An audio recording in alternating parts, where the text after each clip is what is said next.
applauso. Dottor Domenico Mungo, un applauso come si deve qua. Cioè, lei si è preparato sul giardino.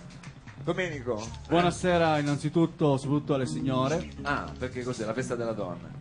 Sì. Ah, adesso può che è la primavera stasera. Ah, però lei associa, certo. Come diceva Lorenzo il Magnifico, di domani non ver certezza. Però... Ah no, non pensavo dicesse a me, inizia no, perché... No, Domenico ci mancherebbe. Perché quando inizia Domenico Mungo non si sa quando si finisce. finisce. Un bel applauso a Giotto! Già. Un bel applauso, bella! Allora Domenico, lei questa sera... rientriamo nella serietà, c'ho sta luce che mi basta. No, ma così la vedono meglio a casa. Si vede il doppio, si vede la pappagorgia. Così. Allora lei ha scelto un giardino, diciamo, particolare questa sera. Cos'è? Il giardino dei Finzi Contini? No. Non dica castronaggini. Ma l'hanno detto così. In realtà la storia del giardino è intrigante perché il giardino è qualcosa che insomma nella storia dell'umanità ha rivestito sempre un valore simbolico, no? Nel senso che il giardino è un luogo di pace, no? Il giardino delle rimembranze. Certo. Si tocchi un attimo. Non ho capito. È un luogo di silenzio, di ritrovo, di memoria, di meditazione. Sì.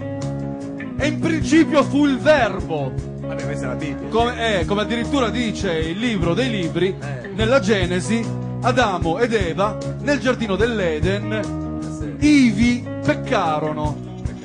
Ivi peccarono perché se la ricordano la storia del serpente tentatore, dell'albero della conoscenza, l'albero del bene e del male. E allora Dio disse: tu uomo meschino e negletto, tu uomo lì, you man and the women, don't touch the apple, non prendere questa mela. Invece dice così, sembra una roba di è un po' Macintosh, è come non so, quello di Windows che diceva don't touch the apple. Invece lui toccò la mela e furono mandati fuori dal creatore dal giardino dell'Eden.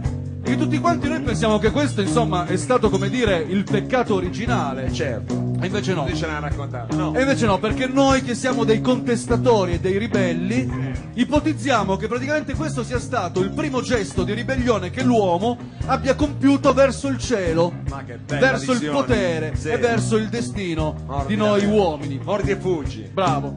E allora, qualche secolo dopo, anche un signore di nome William Shakespeare dirà che noi viviamo in questo breve tempo che ci resta nella vita terrena soltanto per calpestare i re, quindi per ribellarci.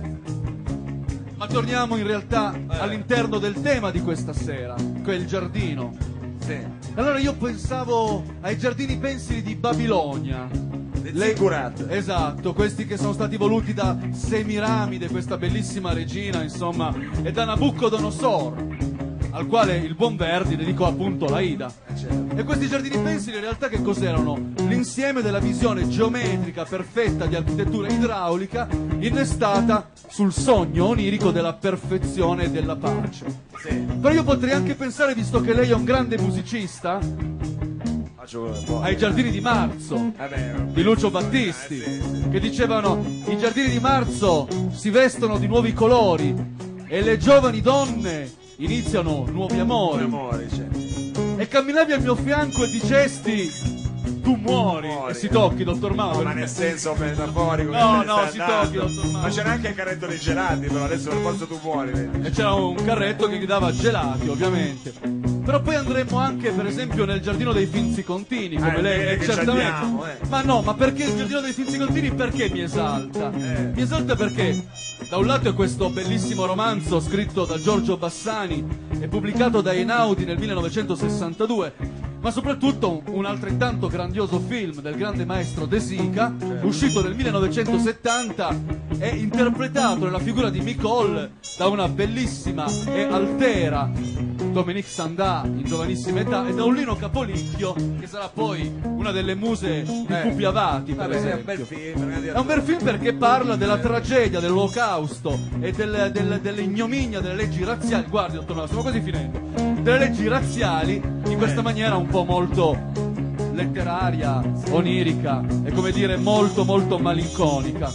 E in tema di malinconia potremmo citare Il giardino delle vergini suicide, per esempio. Una bellissima colonna sonora anche. Degli Hair, composta appositamente dagli Hair nel 2000, per la regia di Sofia Coppola, che è tanto padre, tanta Coppola di figlia. E questo film è molto molto morboso, molto particolare, con queste 5 bellissime sorelle che si suicidano piuttosto che cadere nel vincolo torbido della provincia americana, di questa Detroit che non è soltanto capitale dell'automobile, ma capitale anche del vizio. Ma in realtà il giardino di cui vorrei parlarvi io stasera è un giardino che non è un giardino, bensì è un bosco. Boschetto, sì. Ed è il bosco dei libri viventi. Questo bosco dei libri viventi che all'epilogo di Fahrenheit 451 di Ray Bradbury è soprattutto narrato nel cinema così visionario, onirico di François Truffaut. E se voi bene ricordate, in questo bosco dei libri viventi gli uomini cosa facevano? Impararono a memoria tutti quanti i testi dei libri per tramandarli ai posteri. Quindi pensi un po', si salutavano così: caro Dante Alighieri, come va? Benvenuto Virgilio, mi dica. Benvenuto Virgilio, mi dica. Caro Carlo Marx, Allora lei pensi la sfiga di quello che ha dovuto imparare a memoria tutto il polpettone di Carlo Marx. Capita diventa un casino. Poi... Però in realtà a questo punto, appunto, io vorrei invitarvi in questo giardino, in questo bosco dei libri viventi, perché possiamo trarre, come dire, una summa teologica da tutto ciò, un ammonimento, un insegnamento.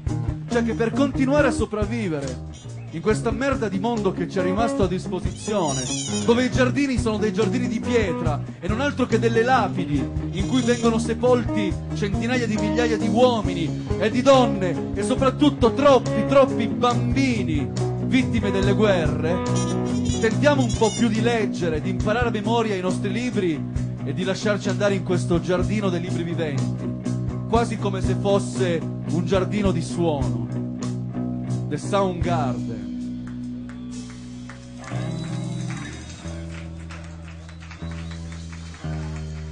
Finisca bene,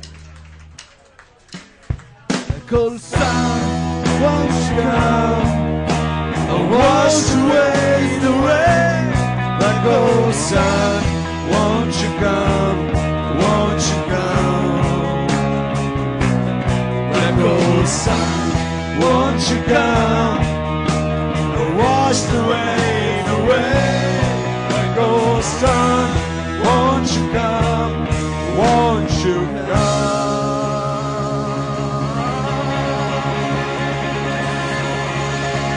Won't you come? Domenico, Ugo, Mao, Santa Barba e Giotto. Vi aspetto più tardi con il quiz. Chi vuole essere me medesimo. E grazie, arrivederci. Viva le donne, viva la